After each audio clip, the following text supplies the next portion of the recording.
Hey, it's Heath Mullikin from the Dropkick Show. I hope everybody's having a great Labor Day. So you may be watching the video of this on the Dropkick Show YouTube channel, or you may be listening to this on our podcast. But I wanted to take just a few minutes and tell you about my trip the other night to BattleZone Wrestling. I apologize if you're watching the video. I have no idea how to make this where this is not backwards, but BattleZone Wrestling, September 3rd in Simpsonville, South Carolina, put on their show September to Remember. This was the first BattleZone show that I had been able to attend, but know a lot of the guys working there. And to be honest, there's a couple of reasons I went. Number one, had never been to one of their shows, and they were within an hour, and I had the night open. Secondly, their main event was James Drake versus John Schuyler versus BJ Hancock for the BattleZone US title, and seeing those three guys in a match together was absolutely intriguing. I got a front row seat and sat directly across from the hard cam because I knew they were going to release it on DVD, and I wanted to be in every shot. So let me just tell you a little bit about the show. First of all, great show. Absolutely. There were 5 matches on the card, and they were all great. So the first match was Tracer X, who we've used at 3 count. Great guy. I've actually got a quick interview with him that I'm posting on the podcast. And he was wrestling Antony Genazzo. Okay, I think I said that right. I think I've seen Genazzo wrestle maybe once or twice. What was good about this match was, and most independent wrestling is its best when a match tells a story. So either you've got to have a built-in storyline, or within the match itself, the 2 wrestlers or the 2 teams have to tell a story. And these 2 guys told a really good story. It started, Genazzo comes out, and it was a good loud crowd. And I love independent wrestling because you can interact with the wrestlers. And as soon as he came out, he really set the tone, because Genazzo was just talking one-on-one with the fans. And he and Tracer X put on a good match. Tracer X, hits that 450 at the end, which is it's just an impressive move. I don't care who does it, where they do it, and Tracer X always does a great job. But again, it was a good match. It was a good match, and 2 good guys. The second match was Boomer Payne and Josh Powers. So Josh Powers, I found out later, wore Genazzo's leather vest out to the ring. So when he goes, he hands it to the referee. The referee sets it on the ring apron, and it falls off the ring apron. And Powers flips out, gets it, yells at the ref, but it begins this whole sequence, which finally ends with Boomer. Somebody gets the jacket, takes it to the back. Boomer goes to the back after he's already come out. They hit his music again, and he comes out wearing the leather vest, drops it in the trash can, and then after Powers wins the match, gets it out of the trash can. It was something that was I'm assuming it was improvised, because you can't plan for a vest to just fall off the apron like that. But the way that they used that, and the way that they used it to get the crowd into the match, it was just great. It was just great. And that, listen, that's what was great about this whole card, is I went in, didn't really know a whole lot about BattleZone except the guys working there. And yet in every match, they pulled me in. And I so appreciate the effort that takes, and I appreciate the work that the guys did. And Boomer and Josh just had just a great back and forth match.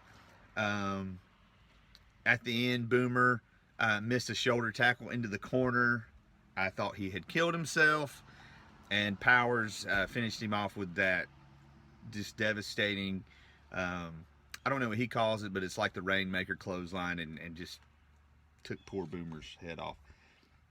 Okay, so the third match, Eric Anton, who I had not seen work before, and Zane Riley, who I'd not seen work in South Carolina before. I've seen him work, saw him work at Pro Wrestling Bushido in Augusta, Georgia. Seen him wrestle at PWX. He's part of the Revolt with Caleb Conley. But these guys just put again. It was just a great, entertaining match. It had some comedy in it where Zane Anton went to the second rope for an axe handle. Zane calls timeout. The ref and Anton freeze, and it was great. It was so different. It was so entertaining. I know a lot of old school people would kind of poo-poo and stuff like that, but for me, and I've said this before, I'll always say this: when you go to the circus, it's not all tigers, it's not all lions, it's not all horses. There's trapeze and there's clowns. And it is a well-rounded show, and I think wrestling really needs to try to be that as well. And again,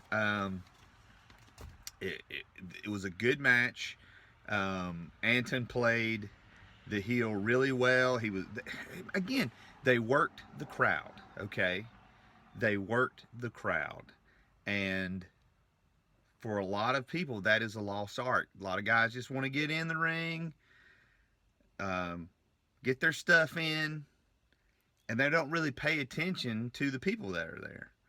And so when, like I said, when wrestlers go out of their way to engage with the crowd, that's to me what it's all about.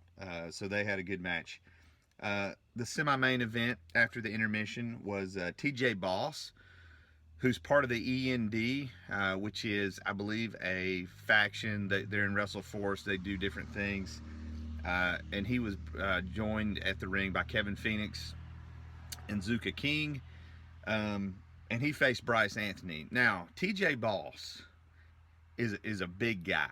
And Bryce is a big guy, too. And you know somebody's big if they make Bryce look a little smaller. I'd never seen TJ Boss work. So impressed with his work. So impressed with the match that he and Bryce had. There was one place in particular where he threw Bryce, and Bryce is a big guy, okay? Threw Bryce up, caught him, and did like a Samoan drop. Dude, I'm telling you, there were 3 or 4 times in this match where the crowd popped huge. That was one. There's a video I posted on Facebook where TJ's trying to superplex him off the top rope. Bryce knocks him down, and then Bryce, instead of jumping off the ropes onto TJ, comes off onto the floor, onto Zuka and Phoenix. Zuka and Phoenix did great. That, again, engaged the crowd. Kevin Phoenix was doing a Facebook Live video during the match, which Facebook Live, man, has added a whole nother dimension to wrestling. But this was a very entertaining match. TJ Boss hit a stinking super kick on Bryce. Just a good match. And then the main event, you've got 3 guys, okay? And John Schuyler, BJ Hancock, and James Drake. Schuyler, as a lot of people know, has been working in NXT with Corey Hollis. They've worked some matches on Raw. Huge. So let me just say that. So Schuyler, at the same time, was WrestleForce champion for over a year, I believe. He was PWX champion had a very long reign. Just a solid worker. James Drake is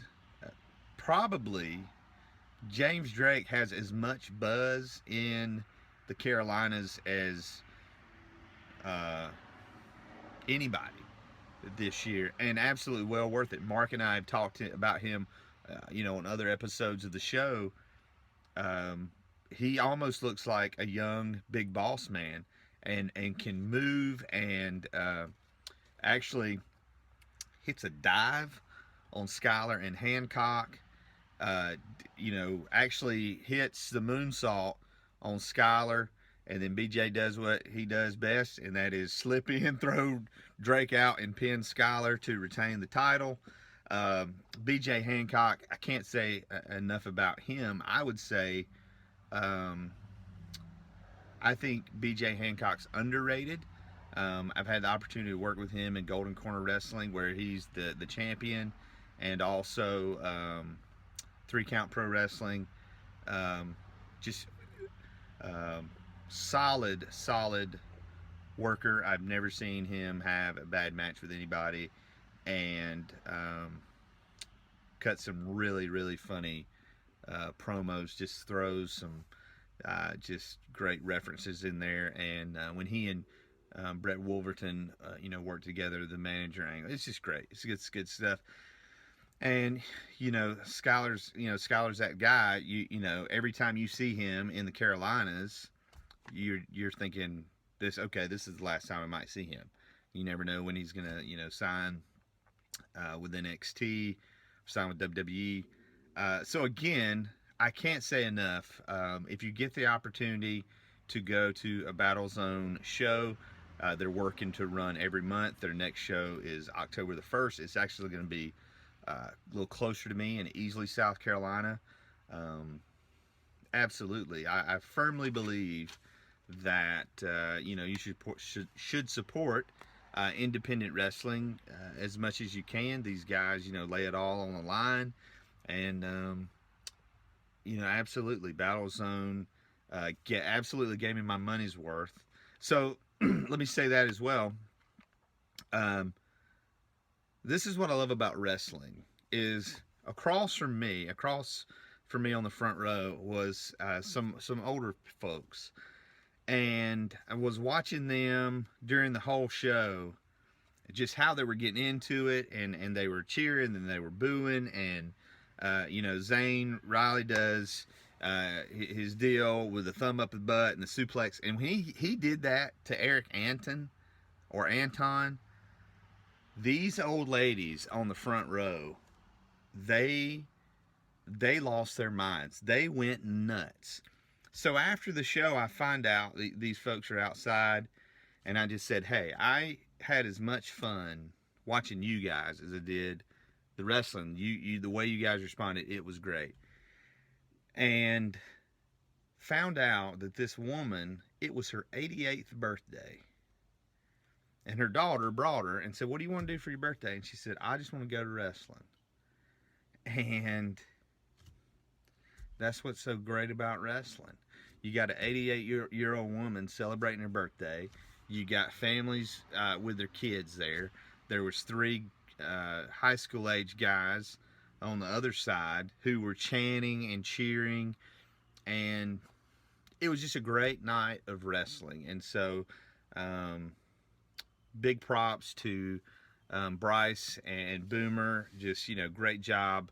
And like I said, I look forward to going to more BattleZone shows, and I would encourage you to do the same as well. You can, they're on Facebook, BattleZone Wrestling. They're on Twitter at Real BattleZone. I think that's also their Instagram. So give them, give them a look. And if you're in that Greenville area, that's where they typically run. They run some shows in Gaffney. They run at the Peach Festival. So it's good stuff. So again, this is Heath Mullikin for the Double Dropkick Show. Don't forget, you can support the show now by going to patreon.com. That's patreon.com/doubledropkick. And whether you give $1 a month, $5 a month, or $10 a month, you are going to get exclusive content. You are going to get episodes that are not going to be released to the public.